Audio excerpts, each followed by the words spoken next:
Intrepid viewers.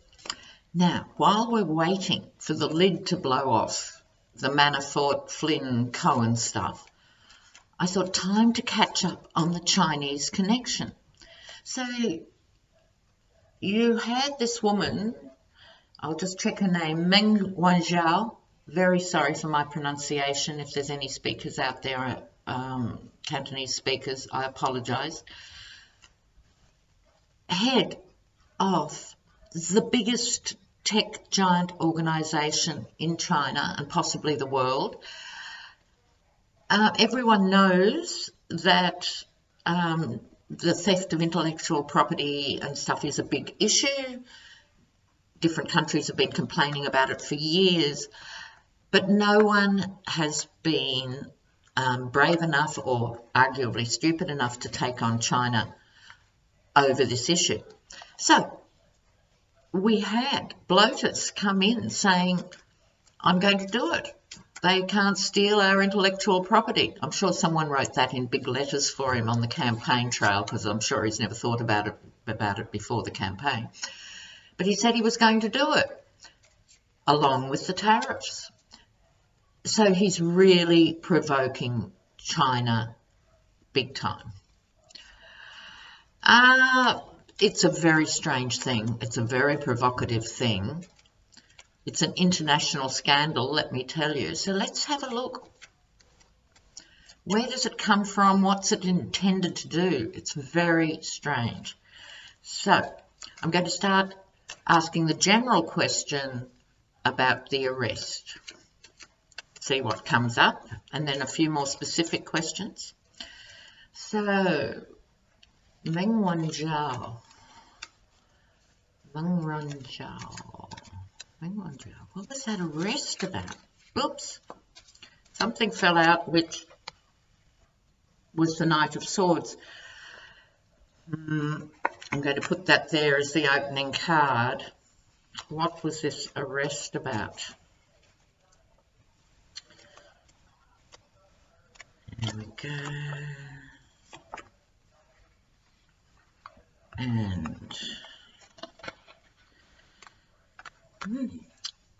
let's see. Oh, sorry viewers. I'm doing it all for myself and forgetting about you not being able to see the cards. Okay, here we go. The first card, the one that leapt out of the pack, Knight of Swords, hasty revenge, storm blowing, going into the teeth of the gale, the sword upright in attack mode, but as you will notice, the sword going off the actual physical dimensions of the card. That suggests a slightly out of control element to the sword. Key phrase, hasty revenge. So Trump, I think, is more instrumental in this than is obvious. Okay, let me just clarify something, viewers. As president, when he says things actually start to happen. I think there's every chance, and I'll actually ask this, that he didn't know the actual arrest was going to take place that day and in that place. But he'd set this all in motion and must have agreed to it at some level to okay the CIA operation that was going to include this, but would have no clue as to what it means. So, hasty revenge. He is talking about having these trade talks with China, but he's got a China hawk in there doing the trade talks. China is not happy, and I think they're playing hardball, and this has led to Trump embarking on this course, mad with power, absolutely mad with power, and heedless of consequence. The Knight of Swords is heedless. Okay. Behind this issue of the arrest, the Queen of Cups, the Queen of Emotions, I'm not thinking it's her as a woman, although it could be. I'll just speak to that in a moment. I think this could well be the United States on some level being emotionally caught out by China and trying to do Trump's bidding. But I think the people at top levels who actually understand the stock market, who understand trade and who understand politics also think this is not a good idea. So they're keeping a lid on their emotions. They're quite tight-lipped about this. The other interpretation could be that it's Meng Wanzhou herself, slightly downcast, equally with a lid on the emotions. So this was an impulsive move. So you have the impulsive Knight of Swords on top of another emotions card. So the question being, what's the story behind this arrest? It's emotionally driven. You don't take on the biggest two superpowers in the world going head to head on an emotional whim. Well, obviously you do. The US could end up in actually an extremely difficult place over this. Fortunately for the US, China plays a long game, and they might say, look, however bad this is, Trump's not going to be there for, another election cycle, so we'll wait. Or they could be so furious with this insult that they act. This is the Ace of Cups. This should be the bird of peace. So often in these political readings, it is not the bird of peace or the dove of peace. There's a sort of slightly mad, excessive element to the Ace of Cups, right, because of this furious card. Okay, who wants to leave? So, I think it's tricky with this one as an outcome card. It's someone wanting to leave trouble and strife behind and go to calmer waters. They're still surrounded by the swords of conflict, but it's too late. This is a very provocative act by presumably the CIA on this. So maybe they're having second thoughts. I might just do a clarifier on this. I just had an intuitive flash. I think this is a bit of a rogue operation by the CIA. I'm going to ask about that. I have a feeling that this is not what mainstream intelligence officers would have done.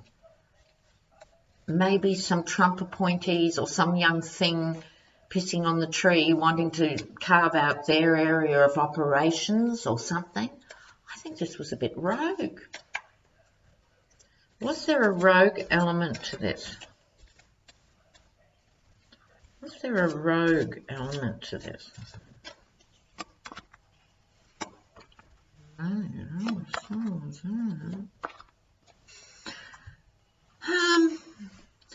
Yes and no. It's not actually saying, wow, Lena, yeah, you're right. It's not actually saying that, but it is telling another story.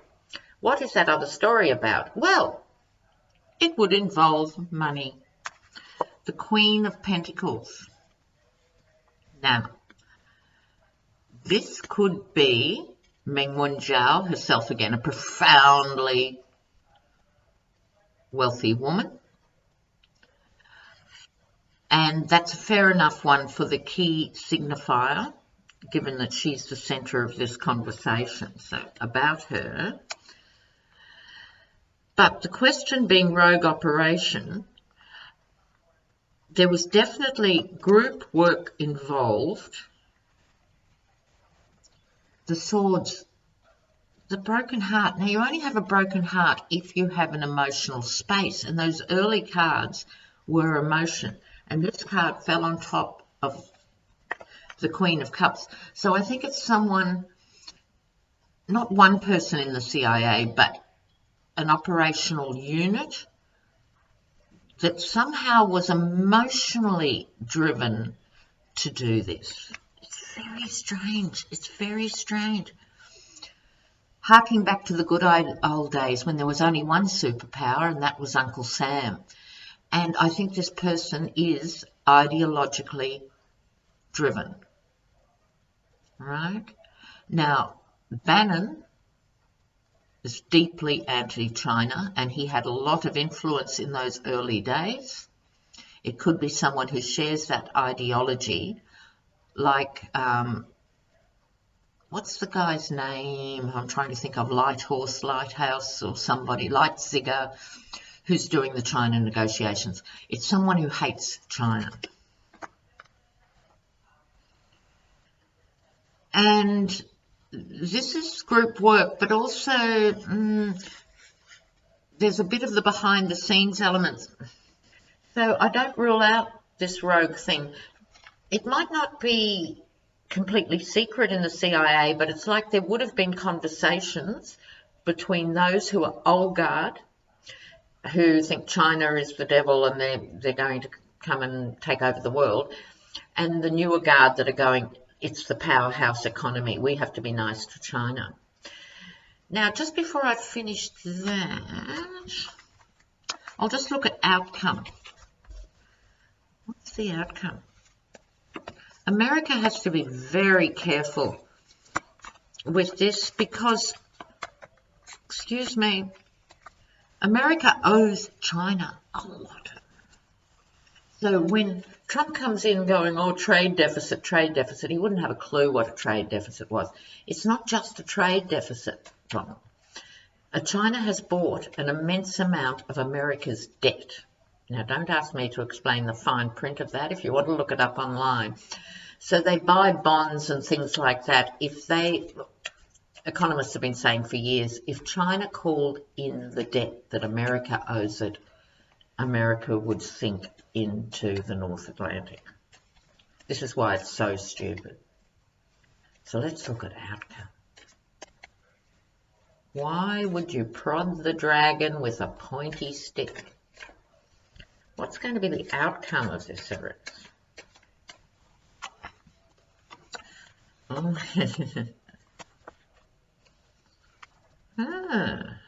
All right.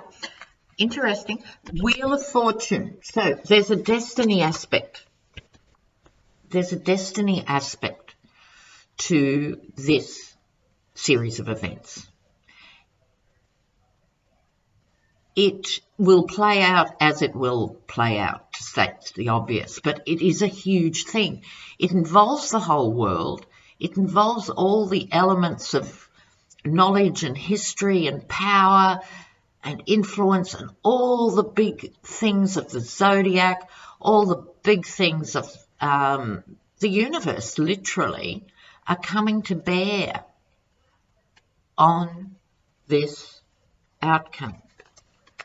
Now, this recurs. I shuffled and here we have the Ace of Cups again. So it's like the bird by splashing into the chalice and spilling the chalice.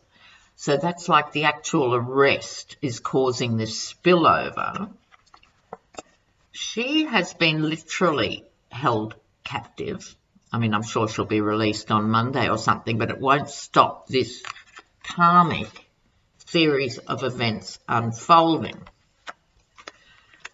But short-term outcome, the sun, very good, radiant things happening. So is it the sun for China or the sun for America? We need a clarifier on that because it can't be both in this context. So is it going to be a good outcome? A good outcome for China, I'll ask first. Is it going to be a good outcome for China? King of Swords, and I'm going to ask good outcome for the US. Good outcome for the US. Oh, not so good for the US. Quelle surprise. So, how does this work in terms of reading? Okay, Sun, not just a good outcome, a very good outcome for one side. China gets the King of Swords, the Moolah card, justice, truth. It's very interesting because no one's denying that China hasn't been stealing these massive secrets for years. So it's not referring to justice in that way. It's in relation to this arrest and the repercussions. It's almost like they get sympathy from the rest of it, because the rest of the capitalist world doesn't want to see CEOs getting arrested. This is not how you're supposed to play the game, Donald. The US, when I asked the Devil card, chained to China and chained in debt. It's a profoundly stupid move. Beyond stupid. Regardless of what happens now, it was just spectacularly idiotic. Doesn't make sense. Okay. All right. Now, what I'm going to do, viewers, I was going to do half the reading on Meng Wanzhou, which I just did, and half on Wendy Deng, and put them together. But I think this is long enough on its own. I'm going to upload this on its own, and I'm going to do Wendy separately. Love the Wendy Deng stories, and they're getting more complicated. Godmother to the Ivanka, what's-his-face, children. We will find out all. Okay, bye for now.